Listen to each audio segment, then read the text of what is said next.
Dès les années 90, la première démarche à caractère participatif de protection d'une rivière voit le jour pour sauvegarder la Drôme. Une centaine de communes et leurs 55 000 habitants s'associent alors et les intercommunalités apprennent à travailler ensemble dans l'intérêt de toute la vallée.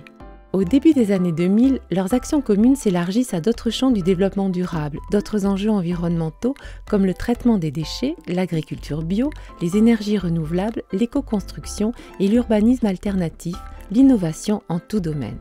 Certains précurseurs travaillaient déjà ici depuis longtemps sur ces thématiques désormais incontournables. BioVallée existait de fait avant même d'être baptisée, puis soutenue en 2009 par la région Rhône-Alpes.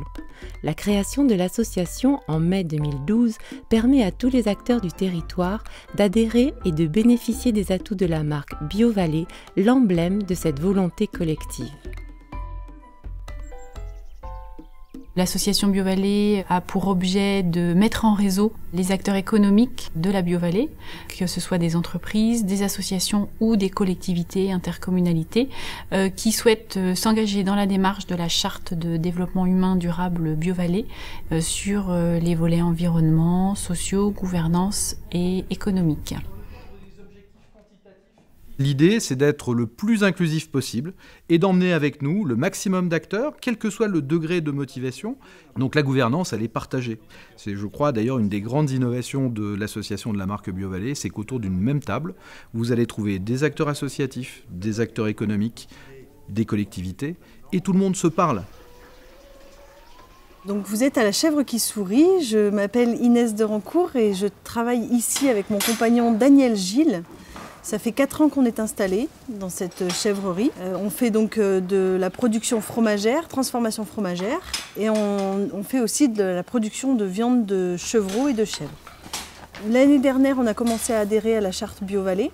D'abord d'une part parce qu'on est en agriculture biologique, mais aussi parce que pour nous, le réseau d'une vallée tout entière, c'est quelque chose qui nous tient à cœur. Donc pour nous, la BioVallée, c'est vraiment le reflet de tout ça, de ce travail de mise en relation des acteurs locaux, ruraux.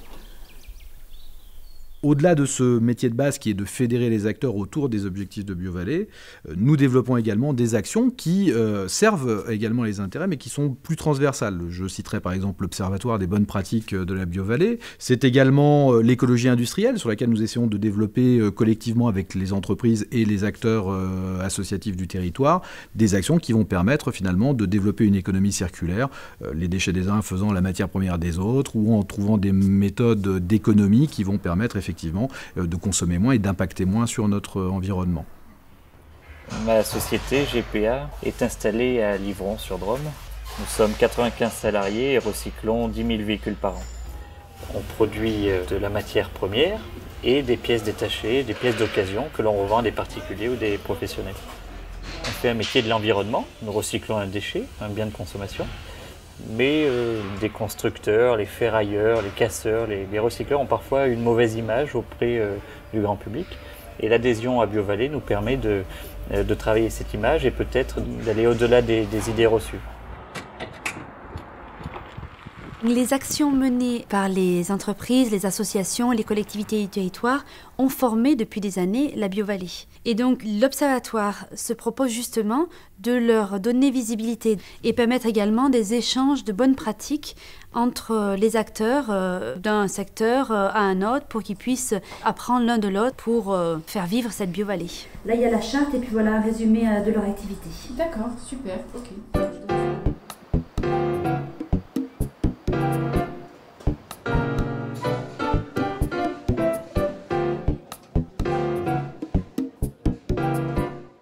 À l'écoute sur RDIWA 107.5 FM et également sur Radio Saint-Ferréol 94.2, nouvel épisode de Biotope où nous allons nous intéresser aujourd'hui à l'association BioVallée vue par ses adhérents.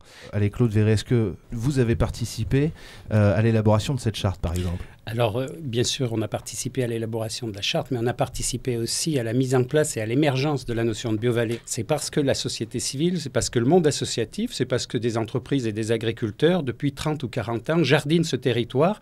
Et donc, c'est ça qui a donné la force à la création de cette BioVallée. J'ai l'impression qu'on remet sur l'ouvrage des valeurs qui sont des valeurs qui me semblaient tout à fait naturelles il y a bien longtemps déjà. Et je pense que les populations d'aujourd'hui doivent pouvoir sans problème se réapproprier ces valeurs. Et donc un jour... Donc la commune, une commune comme la nôtre, moi j'estime que dans des projets comme celui-ci, les communes doivent être exemplaires. L'exemple doit venir aussi des élus. Une structure qui a son activité sur le territoire de BioVallée peut faire acte de candidature à la charte BioVallée. En général, ça passe par un premier contact avec l'association. Donc je me déplace là où la structure a son activité.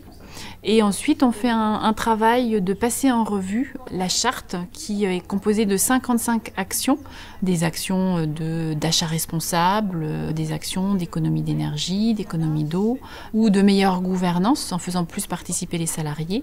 Et le comité d'engagement statue ensuite sur la validité de la candidature. Alors, donc Charles et Alice, première entreprise des 4 d'aujourd'hui. Donc, c'est une entreprise qui est basée à Alex, qui fait des compotes et des desserts fruités. Ils ont un partenariat, donc, comme je le disais, pour la gestion des déchets. Donc, ils ont des éleveurs de porcs et de chèvres sur Montoison, Grane, Vaunavet, qui récupèrent justement ces broyats de noyaux pour l'alimentation.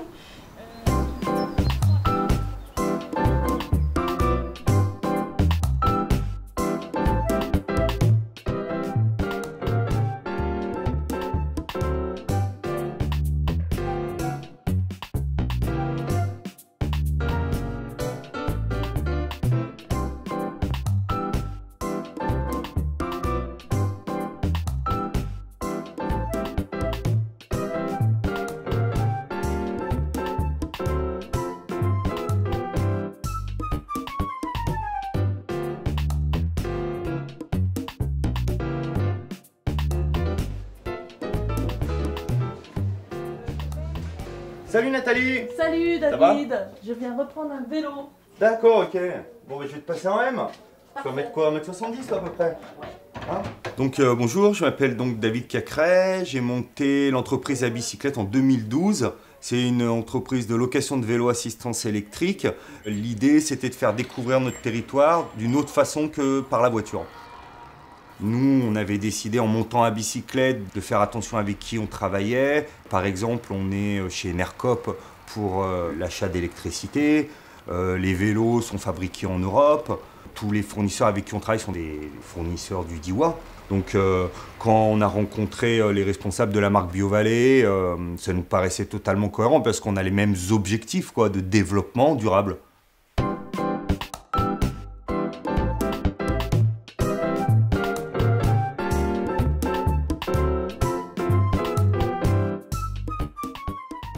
Pour que l'économie recouvre son sens premier, qu'elle soit au service du bien-être des femmes et des hommes qui y vivent, un territoire, ses élus et ses citoyens parient sur la relocalisation des approvisionnements alimentaires et énergétiques en biens comme en services, mais aussi sur la production et l'échange des savoirs. Ils œuvrent pour que la BioVallée demeure un lieu agréable à vivre pour tous ses habitants par la qualité d'une nature préservée, son offre culturelle diversifiée, la richesse de ses solidarités et le dynamisme d'une économie réinventée.